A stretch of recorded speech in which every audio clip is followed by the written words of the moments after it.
बिस्मिल्लाहिर्रहमानिर्रहीम। फरमान मुस्तफ़ा सल्लल्लाहु तआला अलैहि वसल्लम, जो मुझ पर एक बार दूसरी पड़ेगा अल्लाह ताला उस पर 10 रहमतें भेजता है। सल्लल्लाहु अलैहि हबीब सल्लल्लाहु अलैहि वसल्लम। पानी 3 सांस में पीना सुन्नत मुबारक है। राशिद अतारी और आप देख रहे हैं न्यू फतवा। आज इंशाअल्लाह फतवा सुनेंगे हम। ये माहनामा 2017 है। ये फतवा सुनते हैं जी हम। क्या फरमाते हैं उलमाए कराम इस मसले के बारे में कि मस्जिद की इंतज़ामिया महफ़िल मिलाद नबी सल्लल्लाहु अलैहि वसल्लम के लिए और दीगर महाफ़िल के लिए जो चंदा इकट्ठा करती है, उसमें से महफ़िल के खर्च अखराजात के बाद जो चंदा बच जाए उसे मस्जिद के पैसों में जमा कर सकती है या नहीं। दूसरा नंबर 2, अगर महफ़िल के लिए जमा किया गया चंदा कम पड़ जाए तो क्या मस्जिद के पैसों से उसकी कमी को पूरा किया जा सकता है या नहीं। ठीक है, जबकि हमारे यहाँ आम तौर पर महाफ़िल के लिए अलग से चंदा किया जाता है, मस्जिद के चंदे से महाफ़िल नहीं की जाती। जो आप सुनिएगा इसका। ठीक है जी, ऊपर कर देते हैं।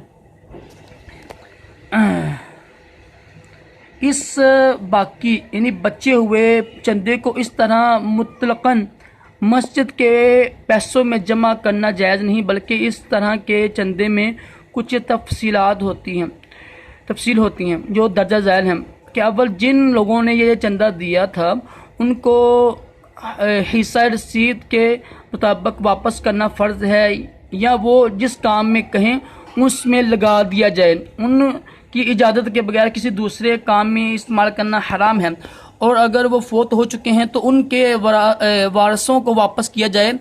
अगर चंदा देने वालों को इल्म ना हो या ये मालूम ना हो सके कि किसने कितना लिया था, तो जिस काम के लिए चंदा लिया था उसी तरह के दूसरे कामों में इस्तेमाल करें।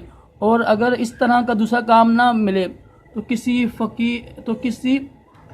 फ़कीर को दे दिया जाए या मस्जिद या मदरसे में खर्च कर दिया जाए। हिस्सा रसद से मुराद ये है कि मसलन 8 अफराद ने 100 रुपया और 4 अफराद ने 500 चंदा दिया।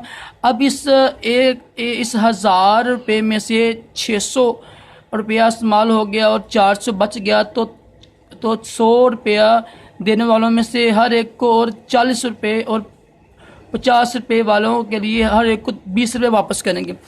ठीक है, इसी सूरत हाल से बचने के लिए आसान हाल ये है कि महफ़िल के लिए चंदा जमा करते वक्त लोगों से इस तरह इजाज़त ले ली जाए कि महफ़िल से जो पैसा बाकी बच जाएगा वो हम मस्जिद के चंदे में शामिल कर लेंगे।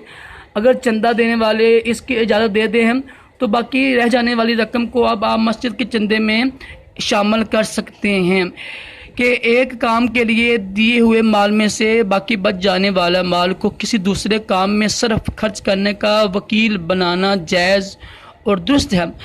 यहाँ अगरचे सराहतन बाकी बच जाने वाले चंदे को दूसरे काम में सर्फ करने का जिक्र नहीं, लेकिन चूँकि सवाल में मज़कूर काम मुख्तलिफ महीनों में होंगे तो दलालतन यही समझ आता है कि हर पहले काम से बच जाने वाली रकम दूसरे काम में सर्फ यानी खर्च होगी और यहाँ उसकी इजाज़त होगी। दूसरी पूछी जाने वाली सूरत में मस्जिद का चंदा महफ़िल के लिए इस्तेमाल करना जायज़ नहीं, कि इस सूरत में जो चंदा मस्जिद के लिए जमा किया गया है वो सिर्फ मस्जिद की ज़रूरियात ही में खर्च होगा, किसी दूसरे काम में महफ़िल में खर्च करना नाजायज़ और गुनाह है।